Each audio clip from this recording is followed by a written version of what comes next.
Bismillahirrahmanirrahim. Assalamualaikum warahmatullahi wabarakatuh. Nama saya Didi Suryadi. Saya dari kelas 6H. Di sini saya akan mempresentasikan materi terkait presentasi saya yaitu Freedom and Constraint as a Teacher. Dan saya akan menginput dari jurnal Beres Bronzoza dari Adam Mickiewicz University Poznan, Polandia. Dan ingat, mengajar adalah seni. For the first material, I will talk about heterogeneous class. Makna dari heterogeneous class. Menurut UR tahun 1988, heterogeneous class adalah kelas yang memiliki tingkat keberagaman tinggi. Siapa yang beragam? Tentunya adalah murid-muridnya. Murid-muridnya diberagamkan berdasarkan usia, dan yang paling penting adalah English kompetensinya. Nah, dikarenakan keberagaman itu ada, maka mengapa kelas itu bisa beragam, dikatakan beragam? Yang pertama dari murid-muridnya, dan yang kedua itu beragam itu dikarenakan muridnya itu beragam, maka spesifikasi pembelajarannya pun harus beragam pula. Jika keberagaman di English kompetensinya itu berbeda pula dengan keberagaman usia. Dan di Polandia, tepatnya di tempat meneliti jurnal ini, tahun 1989 Polandia itu adalah negara satelit, atau bisa dikatakan satelit, dan Uni Soviet atau Rusia memiliki intervensi tinggi sehingga kurang berkembangnya bahasa Inggris di sana. Yang dikembangkan hanya bahasa Rusia.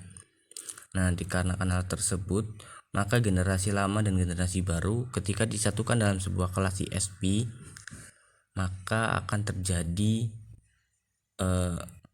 jurang pemisah yang begitu luas antara dua generasi tersebut.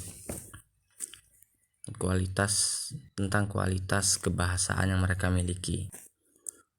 Teman-teman bisa melihat di dalam tabel yang saya perlihatkan bagaimana ekspektasi kedua golongan. Yang pertama golongan rendah atau low proficiency student dan higher proficiency.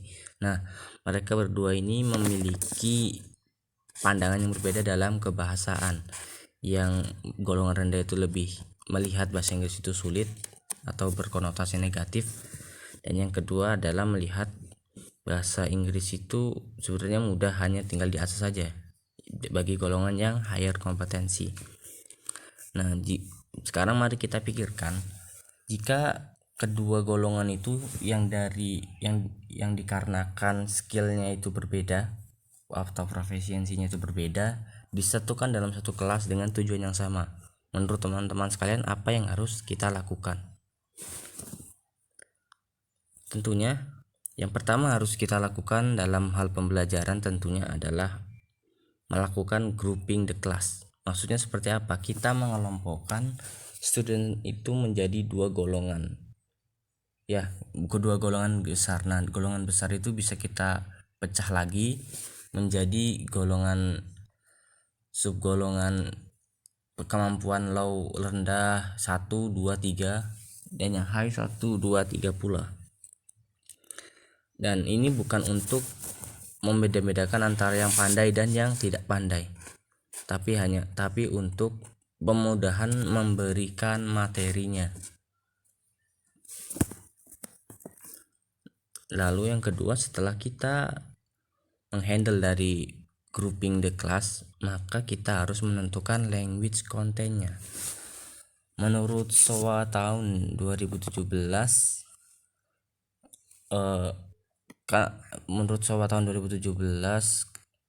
kan di sini ada dua jenis student. Pertama lower competence, yang ketiga higher competence. Nah, lower competence ini dia itu masih memerlukan grammar. Nah, higher competence sudah tidak perlu memerlukan banyak grammar, hanya tinggal mengasah saja. dan lebih berfokus kepada skill. Nah, maka dari itu language content ini kita bisa menggantinya dengan micro and macro skill. Nah, maka dari itu kita memberikan dua topik materi yang akan kita berikan pada kelompok-kelompok tersebut. Jadi ketemunya kita seperti memberikan tugas kelompok kepada masing-masing kelompok. Kemudian yang kedua adalah ESP content. ESP content meskipun kedua golongan itu berbeda, tetapi aspek-aspek dalam ke ESP-nya itu harus seimbang. Maksudnya seperti apa? Contohnya ketika ada sekolah mesin, jika satu golongan itu berbicara tentang mesin pendingin, maka golongan satunya lagi harus menggunakan mesin pendingin untuk materi ESP-nya. Lalu yang kedua adalah level of material. Nah, untuk level of materialnya ini tentunya berbeda, disesuaikan berdasarkan kompetensi dari kedua belah pihak. Nah, kesamaannya itu mereka itu harus lebih cenderung menggunakan audio visual guna meningkatkan kemampuan percakapan atau kemampuan skill. Karena apa? Karena orientasi mereka adalah skill ketika dua ini berbeda. Kemudian untuk itu adalah managing time. Jadi untuk waktu itu kita harus sesuai dengan kebutuhan.